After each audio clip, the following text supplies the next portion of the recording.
আজ অবধি আমি বুঝে উঠতে পারলাম না যে যখনই আমি কোথাও যাব বলি তখনই কেন এরকম বৃষ্টি শুরু হয়ে যায়।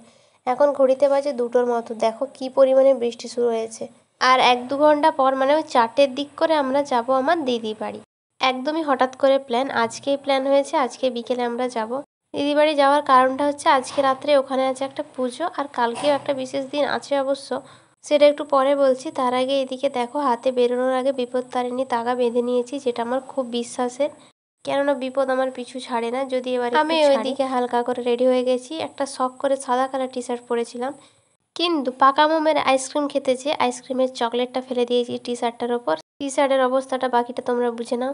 এইদিকে গুলুর কাছে চলে এসেছি, গুলু হুটিকে ফাইনালি গুলু রানী রেডি, আর হাসিটা ওর একবার দেখো শুধু, পিপি বাড়ি যাবে বলে কথা।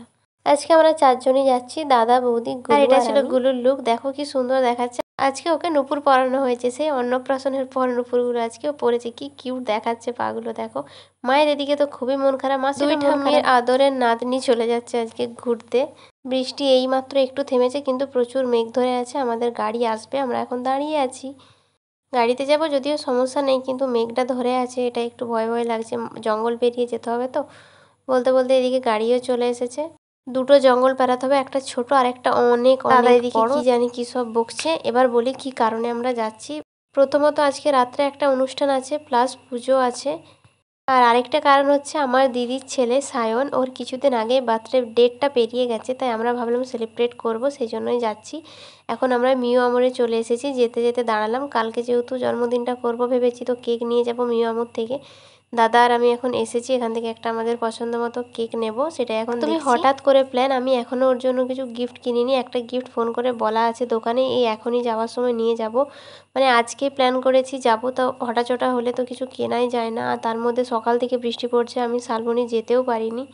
অনেক দেখার পর ফাইনালি আমার এই কেকটা পছন্দ হয়েছে, এটা আগেও খেয়েছি, খেতে ভীষণ টেস্টি। ওই কেকটা নিলাম, আর সাথে কিছু পেস্ট্রি নিয়ে নিলাম, গিয়ে বাড়িতে সবাই মিলে খাবো বলে। ব্যাস, কেক নেওয়া তো কমপ্লিট। বৃষ্টি পড়তে আবার শুরু করে দিয়েছে। এই যে এবার চলে এসেছি আমি যে গিফটটা ওকে দেবো সেটা আনতে। আমি একটা কফি মগ দেবো, মানে কফি কাপ, যেটাতে ওর আমার আরও কিছু ছবি লাগানো থাকবে, সেটা এখন আনতে এসেছি। আর আমি পুরোপুরি শিওর যে ওটার খুব পছন্দ হবে, কেননা আমি অনেক দিন থেকে জানি যে ওই জিনিসটা ওর পছন্দের খুব। রাস্তাটা শুধু একবার দেখো কি সুন্দর দেখাচ্ছে চারপাশটা। ফাইনালি দিদি বাড়ির প্রায় কাছে পৌঁছে গেছি। এই যে দিদির দোকান সাজঘর, দোকান আপাতত বন্ধ, দিদি আছে বাড়িতে, আর পাশে জামাইবুর দোকানটা খোলা আছে। এখানে আমরা একটু দেখা করে চলে যাব বাড়ি, প্রায় সন্ধে সন্ধে হয়েই গেছে। এতটা টাইম লাগলো না, গিফট কিনলাম, কেক নিলাম, আরও মাঝখানে আমরা একটু খাবার খাচ্ছিলাম, যে ক্লিপগুলো আর নেওয়াই হয়নি। বাড়িতে চলে এসেছি, রাত্রেবেলা এখন ছাদে এসে একটু বসে আছি। আজকে এখানে প্রচুর আওয়াজ, প্রচুর মাইক বাজছে, বললামই এখানে পুজো আর প্রোগ্রাম একসাথে আছে। অন্ধকারে ছাদটায় এসে বসে থাকতে বেশ ভালো লাগছে। চলো তাহলে আজকের ব্লগটা এখানে শেষ করছি, বার্থডে ব্লগ তো কালকে আসবে। আজকের মতো টাটা।